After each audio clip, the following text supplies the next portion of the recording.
In episode 4, Homelander decides to, quote, go home. He goes to the lab where he was experimented on, and he terrorizes the people that are there. Now, half the people he recognizes from when he was a child, the people that actually made his life a living hell. And in true Homelander fashion, when he shows up, he acts like everything's great, like he's just stopping by, but he's got that maniacal laugh, that look in his eye that tells the people there everything's not all right, and he's not here just to catch up and do a quick visit. The three people that really have the ire of Homelander are Martin, who is kind of in charge of the lab when Homelander was a child. There's another guy named Frank who put Homelander in an oven and decided to turn it up, burning his skin to see how he would react to it. It was extremely painful. And then there's a director of the lab, a woman named Barbara.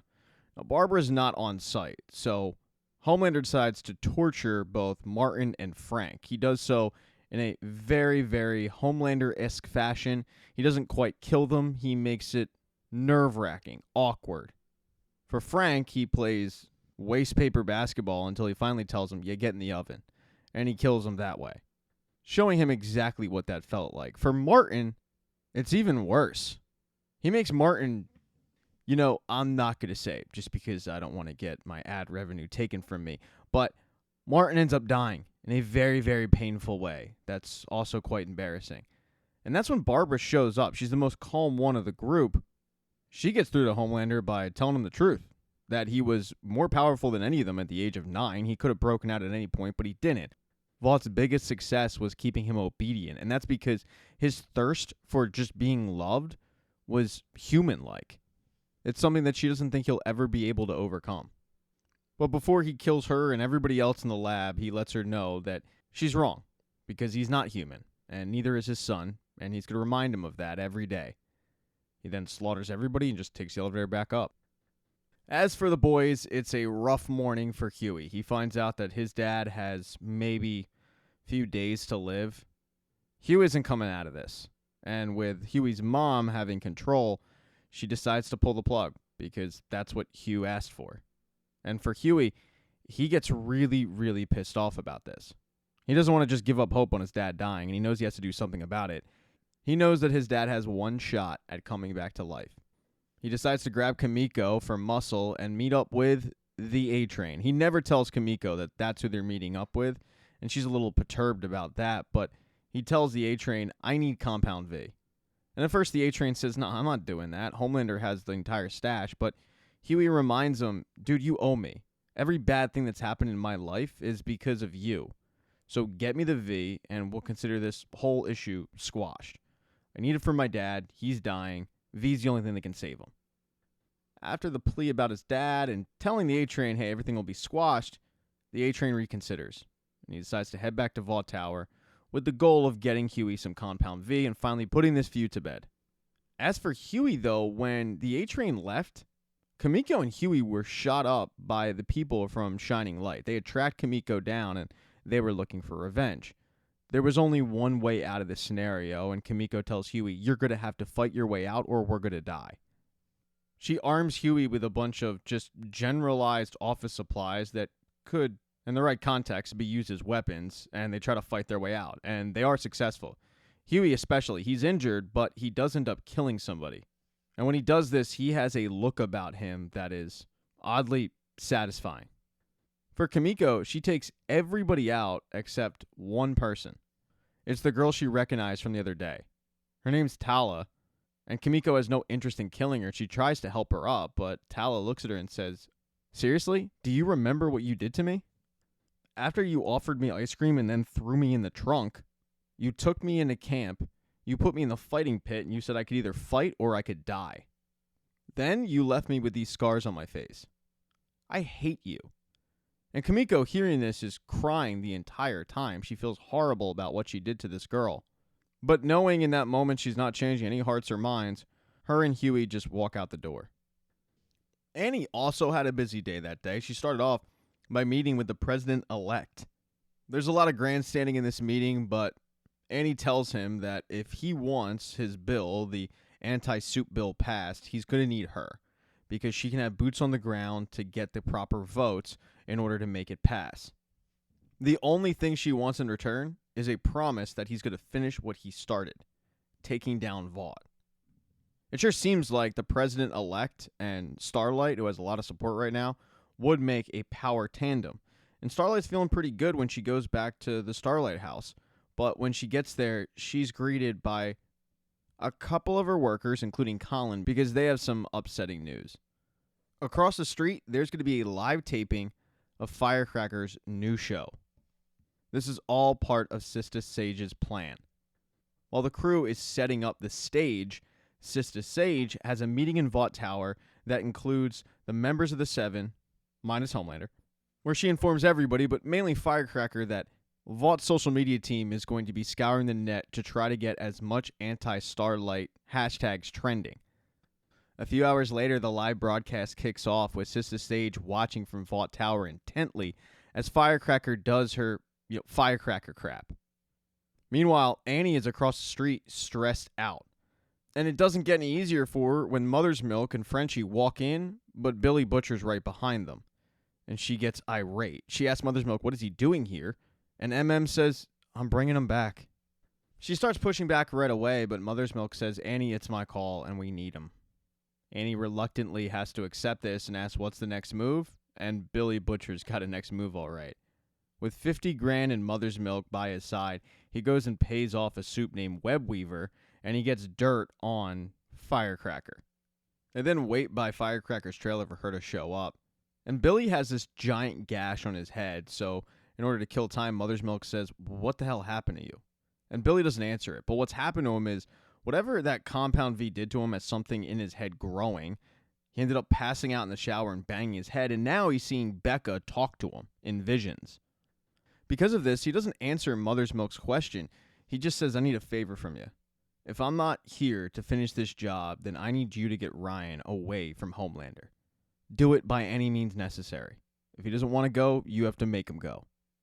Before this can get really, really emotional, Firecracker finally does show up. And right away, she recognizes both Billy and Mother's Milk from the convention. And while she'd like to do something about it, her powers are so lame that she can't. They then approach her with the dirt that Billy was able to get on her, and basically when she was 29, she had sex with a 15-year-old at a camp where she was a counselor. Somehow she was able to get all of this scraped from the record. Nobody knows about it except a few people. And Billy's threatening to tweet out this information if she doesn't reveal Sister Sage's grand plan. But in a crazy twist, she doesn't care. She presses the tweet button herself, and she confidently walks back to her trailer. Billy's grand idea on shutting this whole thing down just blew up in his face. And the reason why Firecracker doesn't care is because she knows she can talk her way out of it. With Ezekiel spewing this Starlight hate, she thinks about exactly what she's going to tell the people when she gets back on stage, and that's honesty. But the way she words it, it's as if she found God later on, and she kind of brushes the entire incident under the rug and then drops a bomb about Starlight's first save. Starlight was only 13 years old, and while she did save some people, she also blinded an innocent woman, and Annie still feels guilty about that to this day. It gets so bad that Annie has to run off to the bathroom just to compose herself. While she's in there, Billy and Mother's Milk walk back in, but it turns out their little plan wasn't a total loss. Billy was able to get the keys to Firecracker's trailer. He throws them to Frenchie and says, turn the place up. Find out whatever you can about her. While Frenchie starts looking through her trailer, Annie eventually comes out of the bathroom to hear the big ending to the live show. It was information that Sister Sage gave to Firecracker, and that involves Annie getting an abortion. And that is the straw that breaks the camel's back. Annie flies across the street, lands on the stage, and beats the ever-loving hell out of Firecracker. She probably would have killed her, too, if it wasn't for Mother's Milk grabbing her arm and saying, Annie, stop, look, all these cameras. But the damage is kind of already done. Everybody heard the story about the abortion, and now they're seeing her beat up Firecracker on live TV. And with the nut jobs that follow Firecracker, you know that the narrative is going to be she was beat up by this savage baby killer. And all of this was a part of Sister Sage's plan. She knew this is exactly how it would go down. She decides to celebrate that night with a trip to Flavor Town and a little bit of fish in terms of the Deep. She was pretty rude to the Deep earlier in the day. She told him that she found him repulsive, which was pretty confusing to the deep because they did just hook up the previous night, but then you find out why they hooked up and what was that bloody rod for. Sister Sage is so smart that she gives herself lobotomies just to forget for a bit. She gives the deep an offer that he can't refuse to give her a lobotomy. He does it. I'm not going to show you any of the visuals because it's just tough to watch. But afterwards, they hook up because she's just not the smartest person in the world at that moment. As for Frenchie, well, as he was snooping through Firecracker's room, he was caught by Ezekiel. And since Frenchie doesn't have any powers, Ezekiel tuned him up pretty good, but Frenchie was saved by Billy Butcher. Billy and Ezekiel fight back and forth until eventually Ezekiel gets his arm wrapped around Billy's neck, and Billy starts going out. As he's doing so, he's hearing Becca say, "Billy, you can't go out like this." And he certainly doesn't. Billy does pass out, but when he wakes up, he's covered in blood. The entire trailer is covered in blood. Something burst Ezekiel. They don't really have time to figure out what it is. Annie, Mother's Milk, and Billy get Frenchie, who is knocked out by Ezekiel, back into the Starlight House. When Frenchie finally comes to, it's Colin who's the one who's tending him back to health, but Frenchie can't deal with this anymore. He can't deal with the pressure of knowing what he did to Colin's family. He pushes him back, and Colin's really surprised, and that's when Frenchie finally comes clean that it was he who was the one who took Colin's family away from him. And when Colin hears this revelation, he freaks out. He starts beating the crap out of Frenchie, and Frenchie lets it happen. And Colin ends by saying, "If you ever come anywhere near me, I will kill you." You just hate to see young love die. As for Annie, she headed back to the Flatiron Building where she meets up with Kamiko and Huey, and the talk of what Annie did is all over the news. Victoria Newman is just ripping her apart on live TV, doing so in a very political manner, but ripping her nonetheless. Kamiko gives her a hug. Huey's appalled at what happened that day, but Starlight says, "Look, there's nothing we can do. It's out there." Her day, however, gets worse because Robert Singer calls her up and says that after this fiasco, he can't align himself with her anymore. So he's cutting ties.